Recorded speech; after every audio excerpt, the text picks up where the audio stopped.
Good. All right, I'm going to start.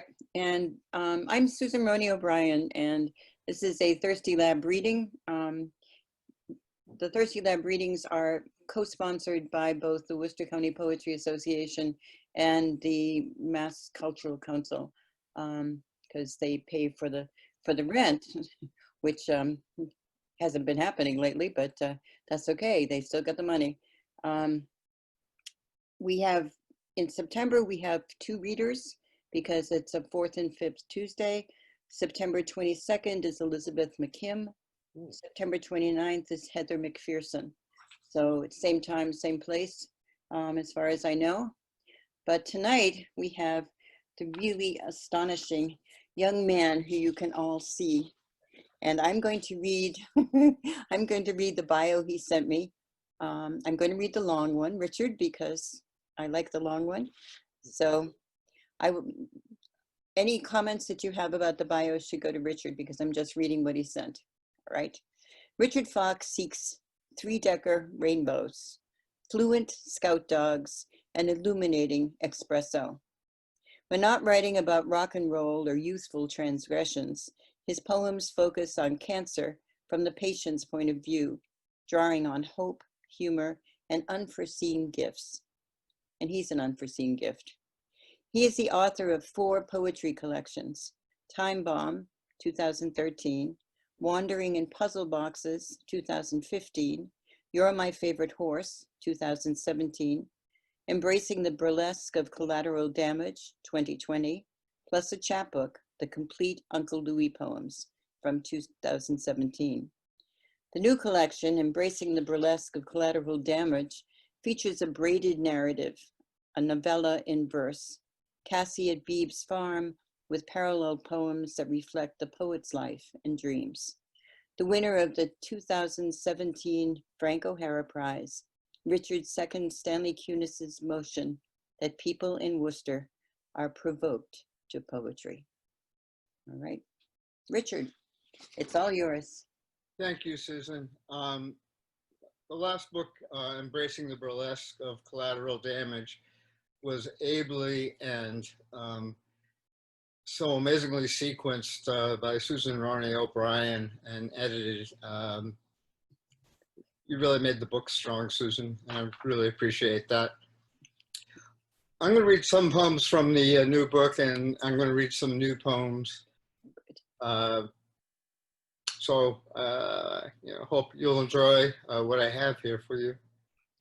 The first poem is called A Day in Pandemia. 1. Suit up like an astronaut exploring a poison planet. Fasten a fabric mask over my mouth and nose. Mount a helmet with face shield on my head. Slip harness on Bailey, snap leash into clip. Slide on latex gloves. Turn the key, open door. Step into an airlock disguised as a porch. Morning walk. Few wear protective gear. Neighbors stroll elbow to elbow, whisper in ears. Bailey receives greetings. For me, smiles, smirks. My steps set a meter. Words dance into lines. Bailey stops to sniff. I memorize a stanza. Laughter shatters my reverie. A teen girl yells, "No way anyone's quarantining me." Families surround her, lips uncovered. Kids play tag, marked it by rolling on the lawn. 2. March into the hospital. Obey taped lines, 6 feet apart. Nurse takes my temperature, asks screening questions, disinfects my hands, double checks my mask. The long lobby, chairs, tables, barren. One person to an elevator, approaching patients hug opposite walls. The podiatrist waiting room, 3 out of 4 chairs blocked. We may sit, satisfactory spaced, sucking air through masks. The coat rack verboten, no magazines or solitary games. Exam room surfaces shine, sealed sterile packets covered. Nurse removes my protective sandals, socks, puts a spacer next to my right big toe. The doctor rolls near, picks at a cuticle. Pus leaking out from under nail. Infected. Gotta remove. He disinfects, injects, waits for the lidocaine to numb. Hey doc, thanks for seeing me. This is my big day out. He grins. You're keeping me in business. The wards are empty. Even the COVID-19 unit has fewer beds filled. He begins cutting, yanking the nail. Patients refuse to come into the hospital for critical tests. Friend of mine, cardiologist, lost a patient yesterday. Guy kept postponing appointments. My friend begged him to come in. Safe here. It's all statistics. What will kill you first? Patient died at home. Massive MI. Podiatrist bandages my wound. 3. Home. My couch. Prop foot on pillows. Read the Post. People. Me. With malignancies in lungs. 3 times more likely to die from coronavirus. Time for supper. This is a point where if we were in a room, I would ask if anyone used to hang out at Elm Park in the 60s. I think Tony Brown did. But there was a guy there who was memorable to a lot of people. I don't know what his real name was, but he went by Willie Grubbs. Willie Grubbs sprints into the supermarket parking lot. From Elm Park, we watch him dodge cars, catch an escaping grocery cart filled with brown bags. A gray-haired Graham, robed in pink housecoat, shuffles towards him. Cane taps. She hugs Willie, who smiles, poses a question. Graham points to her car. He packs her shopping in the trunk, opens the driver door, starts the engine, helps her get seated. She offers $10. He nods no, kisses her cheek, bows, God bless you, trots to us, seated in a circle, passing a joint. He takes a deep swag, a second, grins.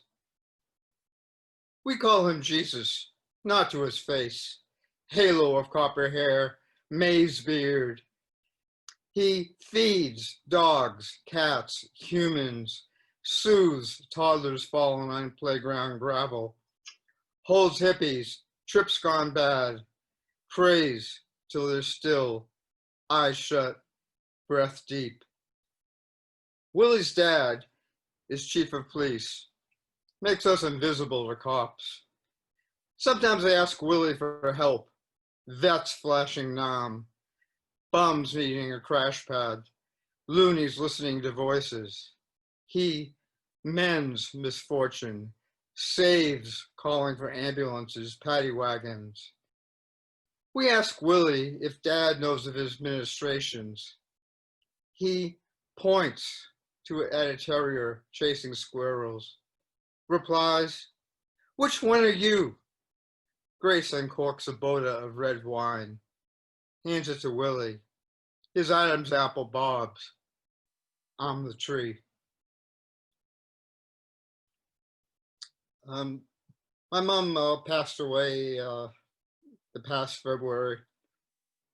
And I would go in to see her when she wasn't real responsive. The dementia had really taken hold. But I found a way to, I still talk to her, normally, and I sort of found a way to make that time special. But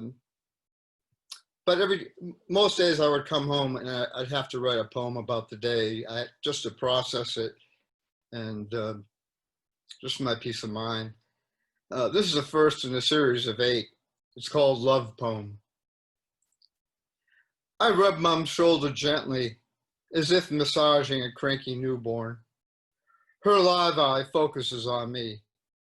Its vacant twin, angular scar, collapsed iris, tracks loyally. Her hand snakes up from under the quilt, links with mine, pulls my hand to her lips. The smooch, a cork pop from an aged bottle of champagne, once in high demand, now vinegar. She rests a cheek on her collarbone, my arm. A dish of blueberries, a bowl of lime jello appear. Mom drops my hand, eats berries one by one, smiling. Pauses, closes my hand, kisses it 4 times. Spoon ignored, she scoops jello, swallows without chewing. Snack complete, her head rolls onto the pillow. She dozes. When I stop the shoulder rub, she wakes, turns to me. I resume caressing. A breath, her voice, garbled. My hand, grasps, rises to her mouth. Mum bites me. I was warned.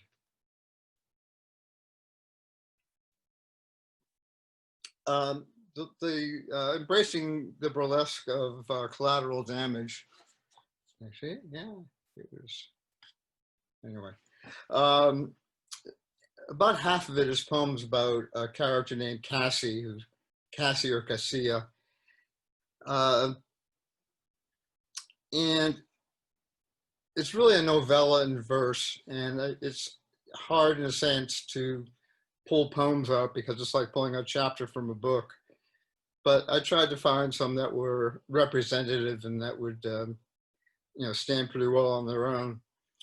Cassie is an orphan. She was raised by her grandfather, Beebe, on his farm. Has an older brother named Petey. She's 11 in this poem, but already 6'2".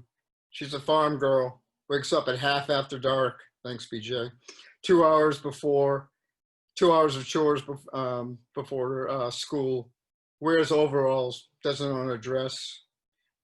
They are Jewish and Yiddish kind of creeps into their words. This poem's called Mitzvah, 1963. Mitzvah is a Yiddish word for a good deed. Cassie outlines a vegetable garden, swings a pickaxe at rocky earth, excavates the mix of stone and soil. 2 sides dug, she slips into the woods, peas, swallows half a canteen of well water, watches Beebe approach. Castilla, a new chore for you, off the farm. Remember Meg? Lives near 4 Corners? Babies do any day. Husband's on a carrier off of Korea. They don't have family near, need our help. Meg will be healing from childbirth. You stay at her house. This is worthy of you. Cassie looks at the guides marking the garden edges, grabs a pickaxe, slams a patch of gravel. Beebe watches, silent, starts to shovel. They finish the ditches. Cassie tosses and catches the tool, sets it down, takes a mouthful from the canteen, offers it to Beebe, who shakes his head. He follows her to a boulder, sits. She chews a thumbnail. He yanks her hand away. Beebe, I know nothing about babies. I mean, they're way more complicated than lambs. I'm all for helping neighbors, even ones I don't know. Meg seems cool, but who took care of me? Beebe snorts. Me, of course. Petey helped, but he was only 4. Jose and Smitty's wives spelled me so I could work. They didn't ask for pay, but I paid them. You shouldn't ask for pay. Cassie, you live and work with men. You're rough. Other kids are scared of you, especially since you broke the nose of that boy dumb enough to squeeze your tush. They snicker. Stay with Meg. Learn women's ways. Every mitzvah has branches. Some we see, others only God can. Be patient. Listen. Figure out who you are, who you want to be. we're kind of going to go back to the neighborhood and walks, and Bailey likes this poem a lot. You can meet my friend Ronnie, my neighbor. I don't know if he's a friend. He's a neighbor. This is called The Other Side of the Seesaw. Ronnie approaches me. I point the tip of my cane at him. Oops, he says. Forgot you're one of those social distancing freaks. Don't worry. Walk your side of the street and I'll walk mine. I wear a mask and a face shield. His face is uncovered. He sneezes. No problem, man. Just allergies. I lower my cane. Ask Ronnie how he's doing with quarantine. He shakes his head, steps towards me, stops, holds his palms out. Oops, keeps screwing up. I can't deal with this coronavirus crap. How many people do you know who've died? How many have had their lives messed up? I'm down to 3 days a week at work. Masks are mandatory. My boss comes by when I have mine down, trying to get some oxygen, sends me home. I lose another day's pay for this bullshit. He spits on the sidewalk. I twirl my cane. Like, you need a mask. You're sick, to protect yourself. That's cool. Why do healthy people have to wear them? Don't I have rights? I wonder how his family's doing. Kenny and I watch Korean baseball, only game in town. Daphne complains, wants to do jigsaw puzzles or watch kids' movies, thinks we should take this opportunity to paint the inside of the house. I'm tired from all this doing nothing. Can't go out to eat or to the bar. Hey, did you sell your Prius? My Porsche's for sale. I tell him my license was pulled at the neurosurgery. Deficient visions. Oh, wow. You're stuck at home forever. That sucks. Hey, how you doing with that cancer? I answer, stable. Oh, wow. You're in remission? Outstanding. Congratulations. I say no. Not remission. Stable. Cancer's in my lungs. It's not going, but it's not growing. Damn it, replies Ronnie. Oh man, that's shitty. I'm sorry I asked. Not trying to upset you. You look great, especially for, I think, someone who's dying. Flash an invisible grin. Nah, Ronnie. Stable is excellent cancer news. A good scan means 90 days on vacation until the next one. Like the Red Sox, I get to play this summer. I swing my cane like a Louisville slugger. This next poem I kind of relies a bit on Easy Rider. It goes back to 1969. It was down in Sarasota, Florida. It was a memorable visit. This poem's called The Girl, the Finger. It has an epigraph. This used to be a hell of a good country. I can't understand what's gone wrong with it. Jack Nicholson as George in Easy Rider. The girl arrives at my hotel, takes my hand, leads me through a turf of beard-chugging jocks,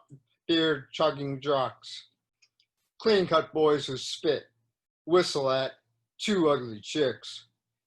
She snarls, "Grow up, your dicks are smaller than your minds." Their leader hoots, "Come here, babe, a real man, not a faggot."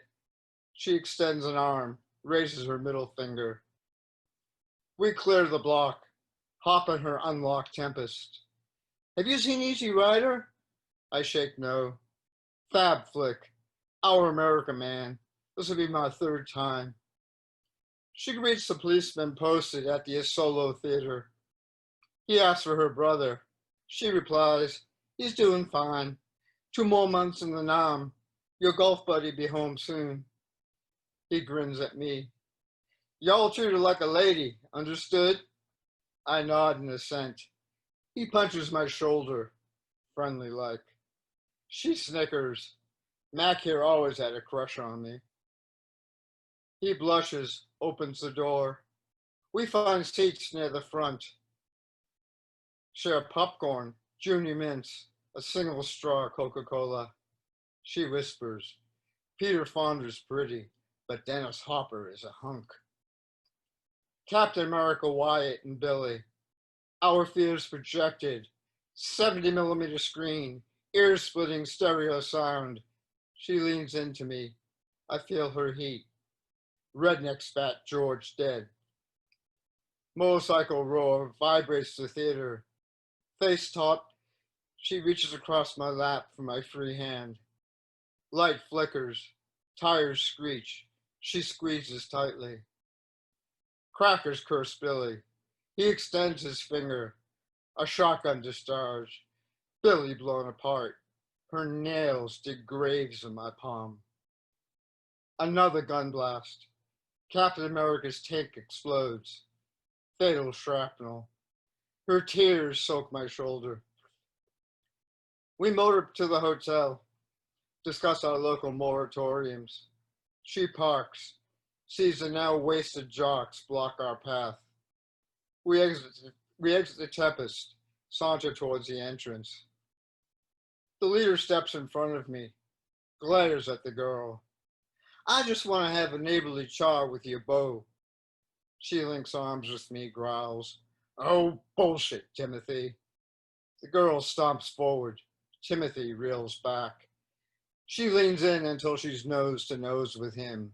I feel her bicep flex as she hisses. 4F cups of bad feet? You, the tennis star? Get out of our way or I'll drag you home to your mama. You explain why a poor girl jerked a knot in your tail. A poster. Billy on bike, finger on point, hung across my bed the next 6 years. Wise words still haunt me. We blew it. Yeah, the hardest kind of poem to write is a love poem. But every now and then I fall into one. It's from my wife, Anne. It's called The Morning After Our Wedding Night at the Village Inn. Jason Dog and I yawn, descend the polished maple staircase. The keeper, trim white beard, greets us, opens the door. In the parking lot, a crew cut removes blossoms from our car. Knife splits hundreds of knots. He grins, you're welcome. At the common, I unleash Jason. He prances, reads canine message bushes. Two bare-chested boys, muddy dungarees, chore boots, race the main path. Jason chases, barking. A boy yells, get down, dog. Jason slows, backs away, returns to exploring scents, choosing a prominent spot to post his presence. The door held open and I'm handed a silver tray, coffee, chocolate croissants, a marrow bone. In our room, you lounge on the bed, wear only a sheet. You toss the bone to Jason, who stretches out in oval sunshine. I undress, join you under the sheet. We sip, feed each other, rescue wayward morsels. I'm going to go back to Cassie now. This poem is from 1966, so she's 14 at this point. I use the word stroll, that's just to mean synagogue. The poem is called Shift. Cassie skips downstairs, blue trousers and a white shirt. Babe stands twirling the truck's keys, grins at her, cheeks red. Cassie, why am I going shopping with you? Wouldn't Meg be better? Babe, no way you're getting out of this. We ride together. Meg gave me a list of what I need. She showed me A-lines, shifts, wraps, pencils, sheets. Forget the rest. Do like the sound of sheath. Makes me a weapon. Beeb slaps his forehead. Meg explained how each style sits on the bod, what it highlights. What shall I highlight? She twirls. My comely waist, my ample bosom. Beebe rubs his eyes. Cassia, they giggle. Why are you making this so hard? We don't have to go. Cassie gives Beebe a lingering hug, kisses his cheek. I'm gonna gussy up for you. I love you. The best gifts you don't ask for. The old man at Shove will see a charming young lady. Benny will jump out of his Oxfords. It's Farm Girl Halloween, and I'm your candy. Beebe groans. Please don't say that at Shove. Cassie laughs. Meg said that Sears will need to order my size. I can't go to the men's department like I do for overalls and boots. Beebe holds up a finger, steps towards the cadenza, opens a drawer, gently removes a cut glass bottle, twists it open, inhales the aroma deeply, passes it to Cassie. I know you're not a perfume girl, but this was your mother's. Chanel No. 5, her fragrance, yours now. Use it as a tchotchke or dab a little on. You're a woman now, a precocious matriarch. You got your mother's mischievous spark. You carry her inside you. And now we get to Uncle Louie. Uncle Louie is he's actually my great uncle, but his nephews and his great nephews and nieces and great nieces all call him Uncle Louie. He's really famous and infamous in family legends. He was a disabled naval chief, injured during World War I. He always seemed really simple, but I think that was just his con. He wanted to live life, a certain relaxed way, the way he saw it, and that was his game. I would see him with his friends at the Veteran Center, and they'd be playing cards, and someone would grab a racing form and say, "Hey, Louie, if I bet this horse and this horse and this horse in a trifecta, what could I win?" And Uncle Louie would sit there, and his head would churn for about 30 seconds, and he'd spit out, the 3 winning levels. That's not simple. This poem is from the point of view of my uncle, Uncle Louie. I'm sorry, my Uncle Danny, Uncle Louie's nephew. And I reconnected with a cousin I hadn't talked with in 30 years, and he happened to mention this, and I drooled. This is called Uncle Louie Delivers Knuckle Sandwiches. My hand disappears under Uncle Snockwurst's fingers. We take his back alley shortcut to Zwiegelberg's bakery. Shabbat shopping for Ma, Chali, honey cake, rugelach. First, a detour to Mendel's Deli for pickled green tomatoes. We cross Shirley Avenue. Uncle stares me into an alcove, whispers, "Hide, don't let them see you."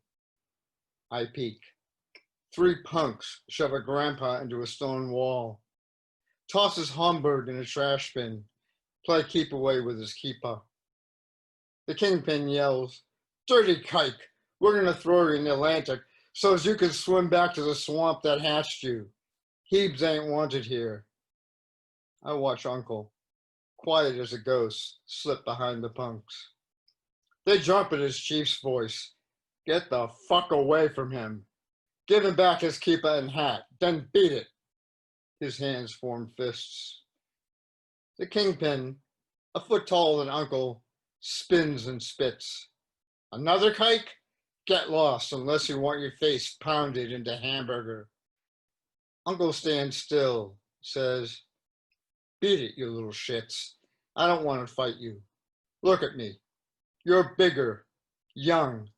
I'm an old man. Only I'm calm, not scared. You ought to figure out why." 2 leap at Uncle. He sidesteps, faces just one. Punk swings. Uncle blocks, conjures with a hook. Punk 1, lights out on the curb. Punk 2 sneaks up. Uncle ducks, delivers a right cross. Punk 2 falls over his pal into the street, out for the count. Uncle closes on the kingpin. Your turn, yella fella. Give me your best shot. The kingpin tries to bolt.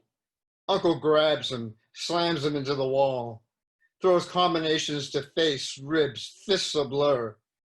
He holds him up, growls, Rak Hazak Amat, plants a knockout punch on a glass chin. Uncle calls to me, new nephew, come out, I'm done. I run over, check out the punks. What a mess. Pick up Mr. Silver's hat and kippa, brush them off. Uncle Louis holds his hand out to shake. It's bloody. Mr. Silver offers a monogrammed handkerchief. Please take it, sir. It's the least I can do. Mr. Silver, I'm Louis Cohen, Labish, Ida's brother. This is my nephew, Dovey. Mr. Silver straightens my beanie. I ask him, did you know Uncle was Navy boxing champion? He shakes his head, smiles. I do now. Uncle finishes wiping his knockwurst. Mr. Silver, are you on the way to Shul for Mechamariv? We can go together. Lovely day for a walk. Mr. Silver reaches for my hand. I should have said that takes place like in the mid-30s. I want to write something that of reconciliation, and there are certain things that even everybody's playing field, and certainly cancer is one. This is about a guy I run into periodically at Dana-Farber. This is called At the Head and Neck Clinic. He and I sit on adjacent chairs, our appointments back to back. He wears a MAGA hat, white dress shirt. My bare, bald head jibes with my Working Man's Dead t-shirt. We waited in silence the last 2 Tuesdays. Today, his phone rings. He whispers, voice cracks. Call ended, he hangs his head, elbows on knees. Quietly, I ask if he's okay. No, he replies. No, no. I find my hand on his back. He looks up at me. I say, I'm the same way after a bad scan. Lose hope. Just want to lie down and go numb. He nods to me, says, 2 shitty CTs in a row. I'm drained. Don't know how much longer I can take this. More chemo, then... He clasps his hands behind his neck, rocks forward. I rub his back. Big circles. Feel his muscles relax. Listen, this is our job. The dog will give you your new protocol. When diagnosis is an unknown, I'm a wreck. Explore the dankest corners of my brain. Too easy to decide I'll be dead soon. He pulls out his handkerchief. Excuse me, blows his nose. My wife and I fight. Silly shit. We argued before. Never like this. I tell her maybe it's best if I die soon. Won't be a burden.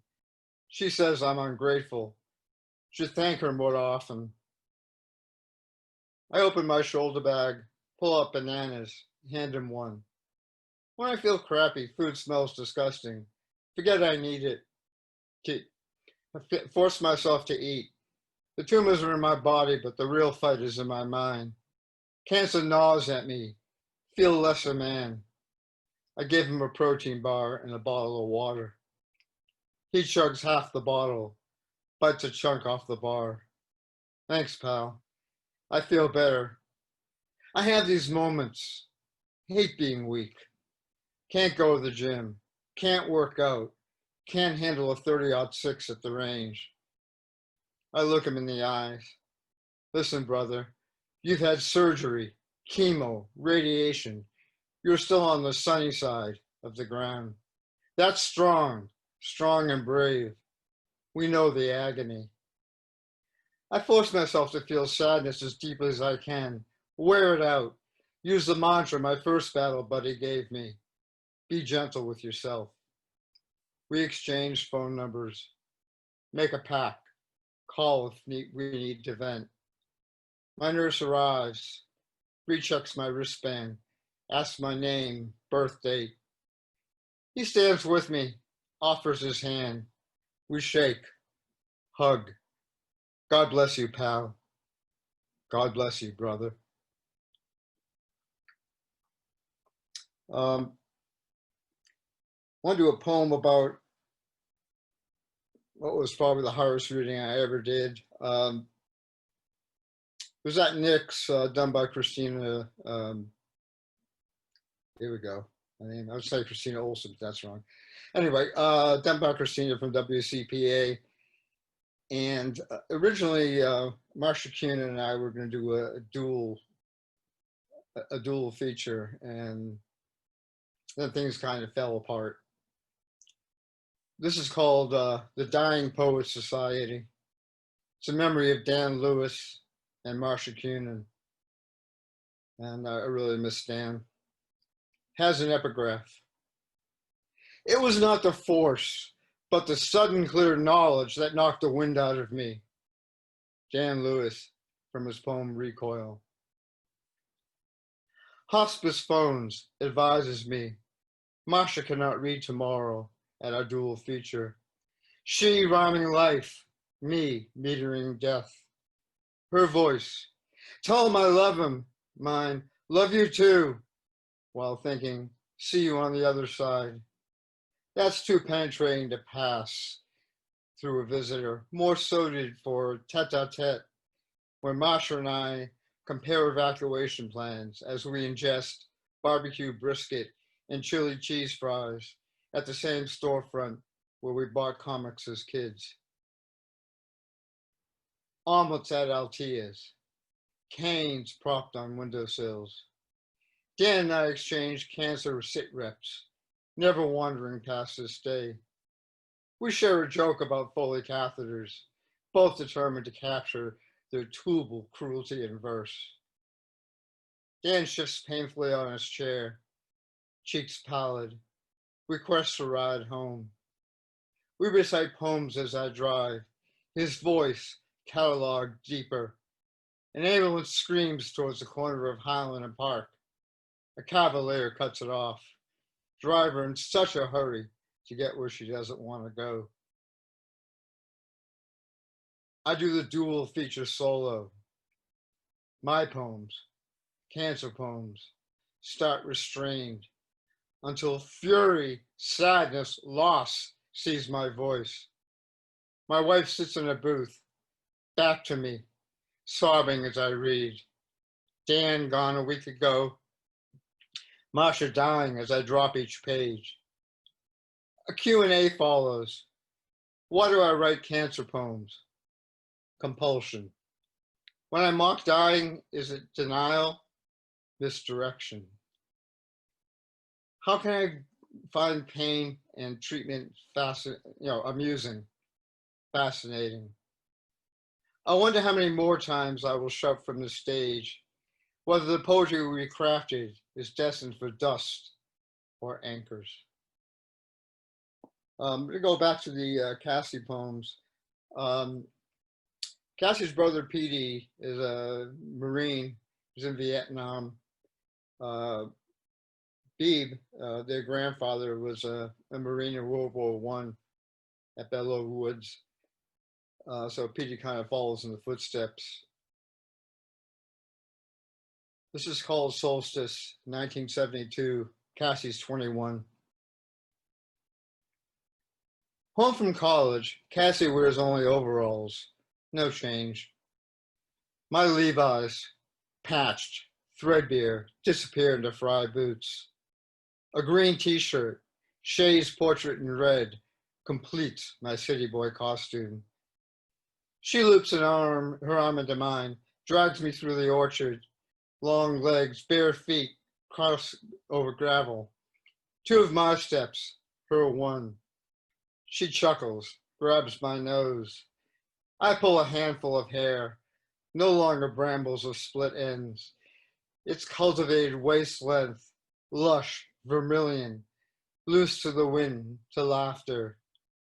I'm tagged it, Race to the pond, the small dock, rotted, splinted, canted. Cassie unclasps a buckle, tan shoulder. Let's go swimming. I hesitate. Ha! Are you shy? Don't worry, I only fuck girls. A puddle of denim at her feet, tan calves, thighs lead to flaming ringlets. I stare. She harumphs, dives, fountain of water. Her forehead surfaces. She backstrokes the circuit of the bank. Leaning on weeds, she settles under ripples, points to me. Come on, Fauntleroy. I'm ready for a show. Get your ass in here. I lay boots on a bench, turn my back, remove, fold, layer, t-shirt, jeans, tighty whities. On wolf whistle cue, I cannonball, hit the sandy bottom, side stroke to Cassie, find a reading pillow, close my eyes, let the sun turn my lids sienna. Cassie's eyes, bloodshot. Petey's still in Nam, 2 more months. I'm scared he'll be killed. I'm scared he won't. Come home a stranger, no sparkle. She shivers, heaves. I float over, slip an arm under her, lock my fingers around her far shoulder, pull the near to my chest. Her tears burn my cheek, an unimaginable intimacy. She cups my chin, pecks my lips, watches the sun glimmer in the oaks. Motionless, we hold hands. The sky glows copper. Just go check my time here. So, okay.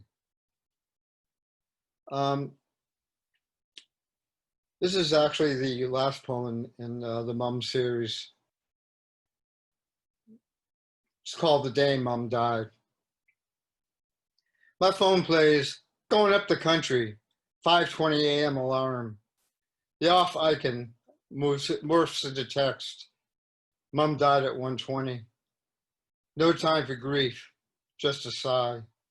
Today, Valentine's Day, quarterly lung scan, shower, dress, breakfast. My brother picks me up at 6 for the 2-hour trip. We talk with our sister on the car speaker. She's already notified the funeral home. Mum's body picked up. No pain in a corpse's preparation like the pain yesterday as she, unresponsive, fought for breath, her moans marking the end of each apnea. Just fluid from her lungs lining the trachea, assured the hospice nurse.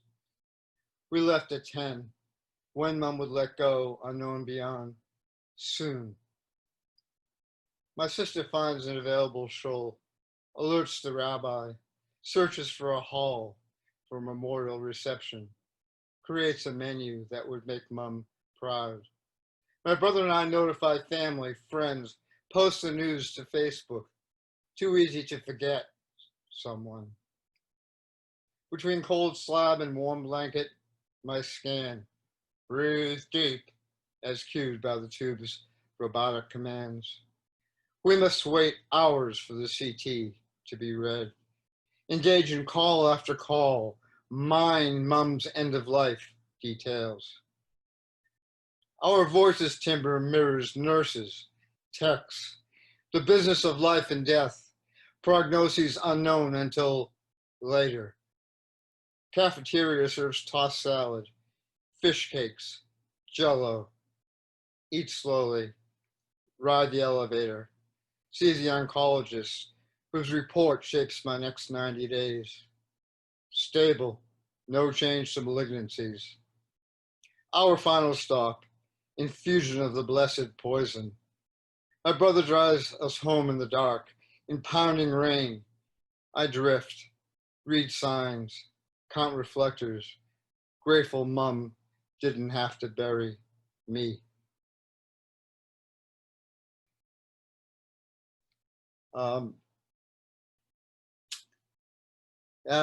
This is a new one. Um, I'm just going to read it. It's called Quarantine at age 67. We hug good morning, good night, cuddle a few times a week, the grace of your weight. My couch, your chair, eggshell walls, bone ceilings, oak floors, our age. You pick through books, flawed plots and anachronisms annoy you. I magnify the tablet screen. Faces fray, words blur, lines jump. My two-finger typing, chaos of goofs. We confuse the day of the week. Mark evening by lights turned on. Monday's chemo, our rousing excursion. Silent hours, minutes collected during absorption and naps. Numb from serenity, life's a lullaby. Lustful, we arrange pillows to cushion our scars. But your colon spasms or fatigue leaves me worthless. We agree, tomorrow will be better. Sue, do I have time for one more or? Yeah.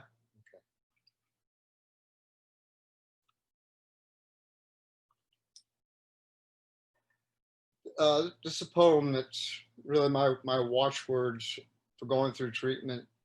Love, hope, and faith, and it's dedicated to Ellen Fleming. Was my battle buddy, and we talked every day and compare notes. Love, hope, faith. Epigraph. Birth is the beginning, and death a destination. Rabbi Alvin Fine. When the light at the end of the tunnel bathes our shoes, a shadow bisects knots on the hot pine floor. Sunbeam funnels split cumulus creatures. Violets outline ballet steps on stage. When an embrace releases, imprints of the other remain. Share your love proudly, never too early, often too late. Measure words with an inside caliper, our last, unknown. Pray for circles, strangers, they carry us. Where does the cancer patient supplicate? The MRI chamber. Cold breeze cutting through the jockey's gap chills the spine. Square metal helmet locks eyes on a prismatic viewplate. Our hymn, a clicking, clinging chant. Where will the other slipper drop? A new incision or a past? Rubber gloves render slaps, callous cheeks spurn. We, stronger than believed, connect with the fight's final jab. Terrain more treacherous, there to trample. Who plans funerals while coping with a poisoned path? Peers into a future as a memory watching from the stands, unable to guide our players or reason with the referee. Score knotted at 0, free kick defensed. Who greets monotonous chemical misery with a bared neck? The surgeon saw with anticipation of leniency. We, given a Hobson's choice between bed or box, the dignity to endure, to mock death with obscene glee. Thank you very much. And thanks, Susan. And thank you, Bob and Worcester County Poetry Association. Richard, you were wonderful. Oh, thank you. Wonderful. I love your new work. Oh, thanks. I love your new work, and I like the ones about your mom. I don't think I've heard them all. Yeah, those are all new. They're beautiful. Very strong work. Does anybody else have questions or comments? Or please feel free to unmute yourselves. And is that okay, Richard? That's great. Great.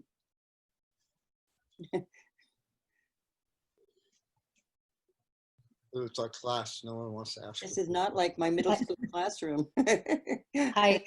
I continue to love the Cassie stories. They're just real meaningful to me. So I thank you for those. I'll tell you that the sequel is about half done. So I'm waiting for that one. I didn't really know when I was going to write more than I knew that I was going to. But when the quarantine started, Cassie came to live with us and keeps me up nights, you know, because it's usually at nighttime that the stories come out. It's okay. What called you to write? I'm sorry? What called you to write? What called me to write? Yeah. I'm compelled to write. I'm not called to write. I'm compelled. If I'm not writing, I'm unhappy. If I'm writing and it's not going well, I'm unhappy. If I'm writing and it's going well, I'm on top of the world. I think I have to write. I have to digest what's going on in my life, in my history.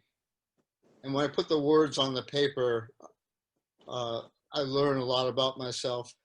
My conscious mind works the framework of the poem. My subconscious feeds me words. And oftentimes I find out what I'm really thinking by writing.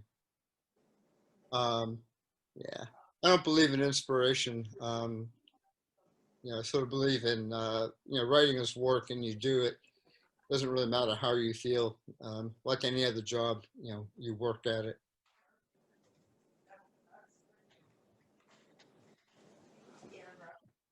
Well, good job tonight, Foxy. Great reading. As always, you leave yourself all over the stage. As always, I appreciate it.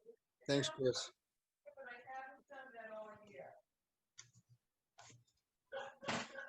Any other voices out there? Yeah, I loved it, Richard. Thank you so much. And, you know, it was more or less seamless, like, you know, the really diverse, rich background behind you, but it all, to me, felt like it was, you know, some kind of organic fitting together. I don't know. I just, yeah, you're extraordinary. Thanks. I want to thank everybody for coming, and please don't forget that on September 22nd is Elizabeth McKim, and on September 29th is Heather McPherson, and would love to have you come. I would like to give you all hugs, but that's not possible these days. So my thoughts are with you. Yeah, I know. And stay well and take care. And thank you, Richard, for your beautiful words. I really appreciate hearing from you. Thanks for inviting me, Susan. And thanks for all Always a your, pleasure. Always a pleasure. for being a, you know, transcendent viewer of poetry. Love you, Foxy. Love you too. All right. Thanks, Thank you, Richard. Good night. Good night, Francine. Great to hear you. Great to hear your voice. Great to hear your reading. It was terrific. Thank you.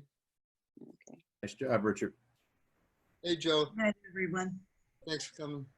Peace. Take care, darling. All right.